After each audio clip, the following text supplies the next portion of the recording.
There are two articles that were published today that I want to talk about. The first article, the headline reads, "The U.S. tried to build a new fleet of ventilators. The mission failed." The article talks about 13 years ago, public health officials got together and saw that in a time of an epidemic or a pandemic, there would be a shortage of ventilators and they needed a company to come through. And so they did this nationwide search and they found this small company in Southern California. They got the money for it, they got the contract signed, everything was set in place.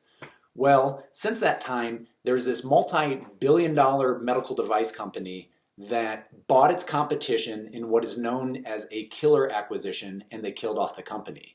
So as a result, in this time of need, in this time of a pandemic, we got zero ventilators.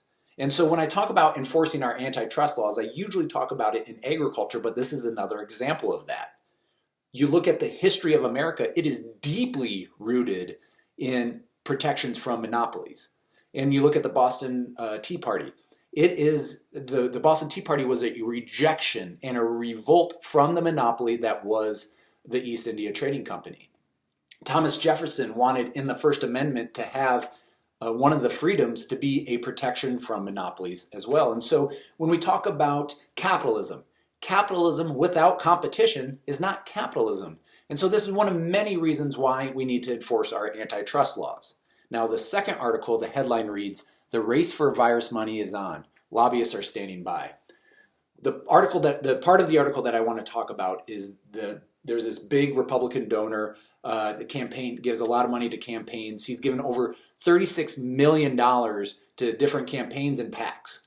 And him and this political operative, which is another term for a lobbyist, they created this new company recently. And on their website, it says they've assembled an array of hard-to-find medical supplies to beat the outbreak, including respirators and surgical masks, and coronavirus test kits, and a wide selection of personal protective equipment. Well, you know who needs that? Every state. All these frontline workers. This is a need. We have a shortage here, and when asked, okay, how'd they get it? They said in politics, especially if you're at a high enough level, you are one phone call away from anybody in the world. And so your true colors come out in a time of a crisis, and we are in a global pandemic. And so do you use your political clout for the common good? No. What these guys did, their own personal greed, which is amoral. It is immoral. It is unpatriotic. It should be illegal. You know, I have these two ladies I know here in town in Sioux City that are sewing masks frantically to help our nurses, to help our frontline workers. And what these two guys did, they created a company to profit off their political connections during this pandemic. And you wonder why people are so disgusted with what's happening in DC. And it's the politicians that allowed this to happen. And so if these articles bother you like they bother me, you need to vote. We need to vote.